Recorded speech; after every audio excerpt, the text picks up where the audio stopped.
If you want to learn to program control Logix, compact Logix, flex Logix, soft Logix, you need to learn how to use RSLogix5000, Studio5000, Logix Designer.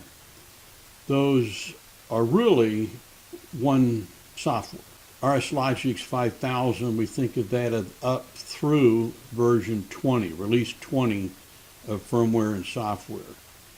Then 21 and up, we think of that as Studio5000, and then somewhere in the early 30s, release 30s, it became Logix Designer because it included panel view 5000s. When you're actually in programming a project in any of the three, it's going to look the same except for Logix Designer. They have a more bluish motif, but the programming's the same. Everything's going to look the same. Don't be fooled. And when you buy a license, you have access to all the releases. However, there are different levels of licensing. The least expensive is the mini or for compact Logix only. If you're doing this to learn, and you're going to have to do this out of your own pocket, you want to purchase a reasonably priced compact Logix controller, build yourself a digital I/O simulator, field device simulator, or buy one of our kits, and then you're going to need some lab projects and lectures. If you don't already know how to program PLCs, I suggest you start there. I would start with the RSLogix500, which would be Slick 500 MicroLogix platform. Specifically, the MicroLogix 1100 or 1400. Learn to program with that platform, and everything you learn in that ports over to this. So for 5000, you need to come up with hardware, software, and then you need a course or lab project manuals and lectures. Let's go to the website and I'll show you which manuals you need. This is our website, and you could go to products if you wanted to and work your way over here to RSLogix5000 beginner and look at some products. I wouldn't go there. Let's just look at the home page, and here are the two products that you're interested in. This one comes in 2 volumes, Fundamental Programming and Programming Examples. We divided it up that way for the schools and universities that use these manuals to make it easier on the instructors, which means if you're in volume 1, you're going to get to a point where it's going to refer you to volume 2 to do a lab project in volume 2 and then come back to volume 1. So you do need this set. And so there's Fundamental Programming and Programming Examples. If you go to the website plceuniversity.com, you can go to the table of contents for both of these, and you can see examples of the pages in the manual to see what you're getting into.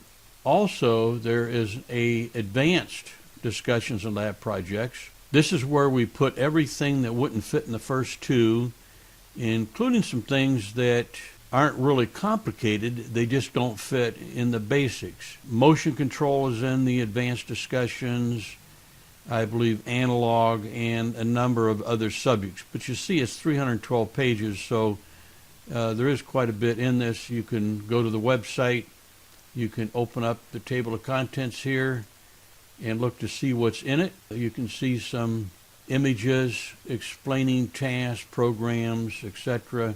You can look at pages to see the basic quality of the content.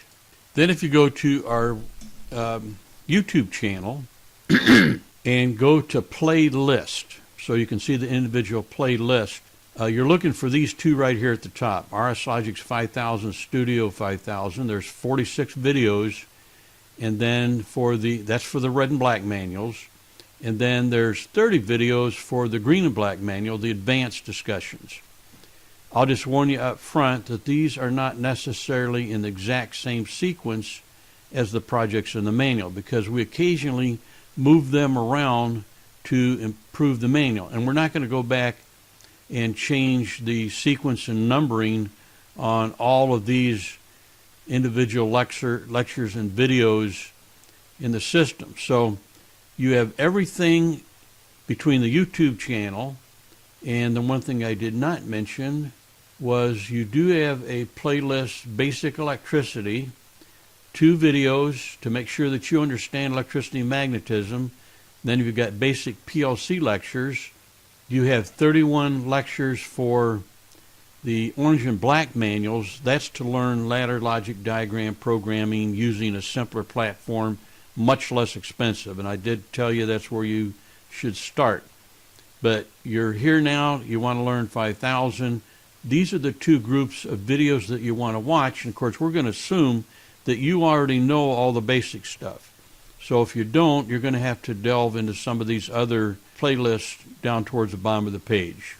That's where you want to go if you want to learn 5000, no matter whose course you use. In other words, the lab project manuals, lectures that you listen to, you're still going to need the same hardware and software. There are some emulators or simulators, and they might get you by for 5000. If you're really serious about investing in your skill set, I would find yourself some sort of inexpensive compact Logix controller like an L32E, if you do that, or an L23E, L23, which has 2 RS-232 ports on it. I would rather that you had Ethernet, but it's much less expensive. Either way, you need hardware, software, lectures, and lab project manuals. That's what we have to offer. Enjoy your learning.